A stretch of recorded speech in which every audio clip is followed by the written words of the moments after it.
and welcome to Two Tired Teachers.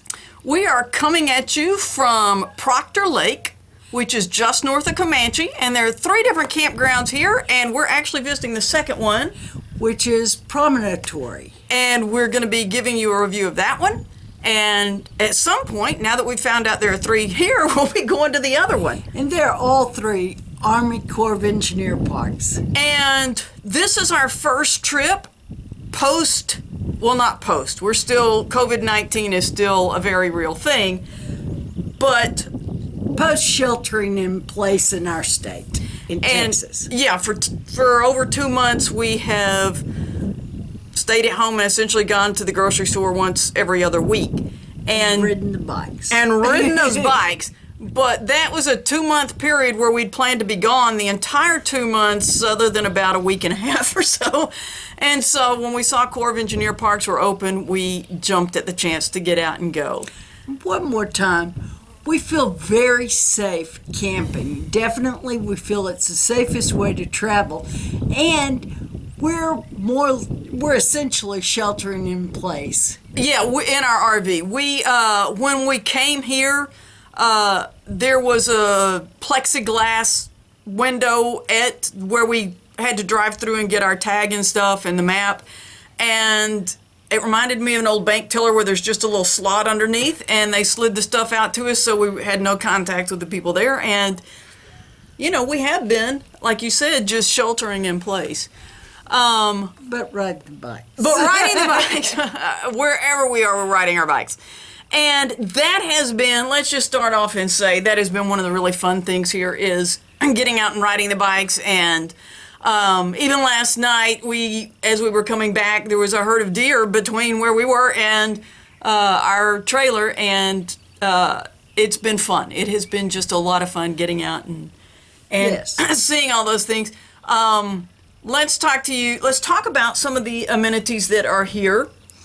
There is a swimming area, and we have seen people swimming. But one of the things I want to say about Corps of Engineer parks, and I absolutely love this, is there are 2 boat launching areas here, and then there is a designated swim area, and at all 3 of those locations, they have life vests available, yes. loaning them out, and that is awesome. Really, really appreciate yes. that.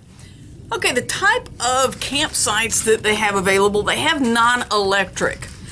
Those non-electric, I'm just going to say, we are in one of the smallest RVs you can get. We're not as small as a casita or a teardrop, but even a teardrop, most of those I wouldn't want to try and take to one of the non-electric sites. The roads getting there and just the lack of ways to navigate in there, it's a little tight for me. There are a few, we'll show you here, where you could technically get one, but some of them, it's just not an option. Texas in the summer, if you're camping in an RV, you need AC during the day most of the time.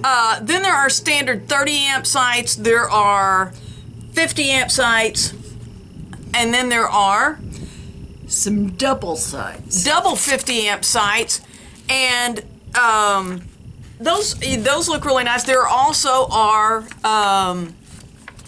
screen shelters. And group shelters. The group, of course, are closed right now. Right now. But in one of those screen shelters, has a RV hookup next yes. to it.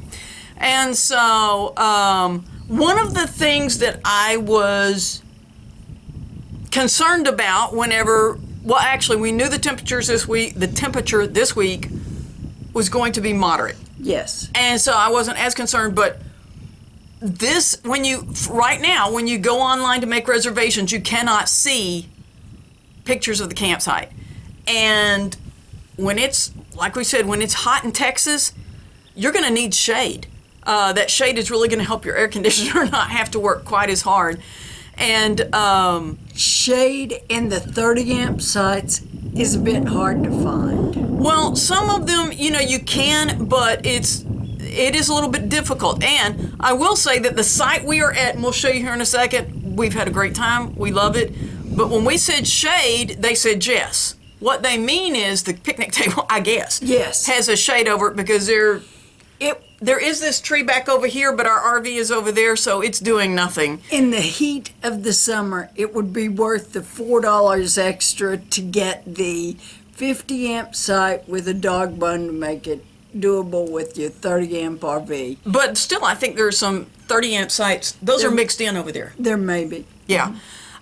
So anyway, it's, just to get, but the problem is looking online, you're not going to be able to tell how much shade there is at that campsite. Feel free to give them a call. Yeah. That's your only way of really knowing. But for fall, winter, spring, you'd be great at any of them. And I do want to point out that our first night here, Sunday night, scared the dickens out of me, but I did appreciate appreciated there it. was a storm coming in, and one of the not a camp host, but he was a park attendant, came by to tell us there's a storm coming. It'll be here within 30 minutes, so that we could get be the chairs prepared. and make sure we Yes. had everything battened down pretty good. But yeah, we had the windows open, and it was dark by the time he got here because it was cloudy and everything. And it is rather makes your heart kind of skip a beat when you see a flashlight just outside your window. But appreciated that, and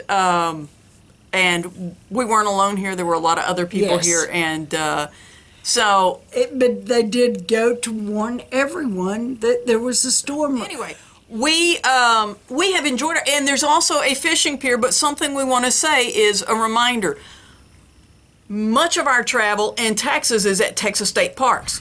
Those are still closed right now. But if you come to a Corps of Engineer park in Texas, you will need a Texas fishing license if you plan on fishing. We have had a great time here. I do want to tell you just kind of another time when my heart then was racing. She saw the man outside the window. But Theo and I had gone walking. Theo, my little dog, and I had gone walking. I was on the phone with a friend of mine, and so I thought, well, I'll just walk him while we're talking. And had gotten down here, and we'd passed this herd of deer and had watched the deer go running off. And of course, he was real interested in that. And so we kept walking, and I turned a corner, and I noticed he was really focused on something. And so I'm looking up at the tree line, trying to see where is the deer. And I kept walking. That was a big mistake. I kept walking, thinking, where is the deer? Where is the deer? And he's still very focused. And he is getting more focused. And I look in probably 15 yards. I mean, way too close. It was in the evening, and there was a skunk.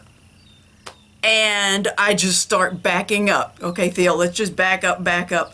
And it was a large, I mean, without the tail, that thing, it was huge. I've never seen a skunk that large. I've only seen another skunk out in the wild once. But this, I mean, and I thought, our trip is over. This is our first night of the trip, and we're going to have to go home because once we get sprayed, MiLena won't want to travel with us. But the skunk evidently saw us. Just when he turned, I thought, here it comes. He just turned and scurried off up the hill and left us alone. We left it alone, and whew, yeah. Grateful not to have a better skunk story. yeah, that was a close enough call, and he didn't seem that excited about. We weren't charging him or anything. I guess he didn't feel threatened since we'd kind of started backing away, and yeah, that was a closer call than I wanted. But anyway, so if you do come here, part of the wildlife is they do have skunks as well. But anyway, we've had a great time here, and we've been thankful for the cool weather. And Well, I don't think we ran the air conditioner some on Sunday afternoon. It was in the 90s. yeah, it was warm That when we was got the here. only time it's been in the 90s. We haven't run it since. No, and it's been very comfortable sleeping at night with the windows open, and so we have enjoyed our stay here, and it's a beautiful lake, and like we said, we will be visiting another campground on this same lake. And just want to say, if you are going from the Metroplex west, like to El Paso or somewhere, we're going to make a video about traveling the road, going the road less traveled, because it's in Texas, that really is the best way to go. 67 Truly will is be the road you would go. Yes. And this park is maybe 10 miles north of 67. 12 miles north. When you get to the hospital sign in Comanche, turn right if you're coming from Fort Worth, Get some directions downloaded on your phone or something before you. and you'll be fine. You'll run into this park, and like I said, if you're coming during the week, odds are you can just come and first come, first serve and get a site. But we hope you've enjoyed our look at Promontory. Corps of Engineer Park on Lake Proctor. Thanks for watching Two Tired Teachers.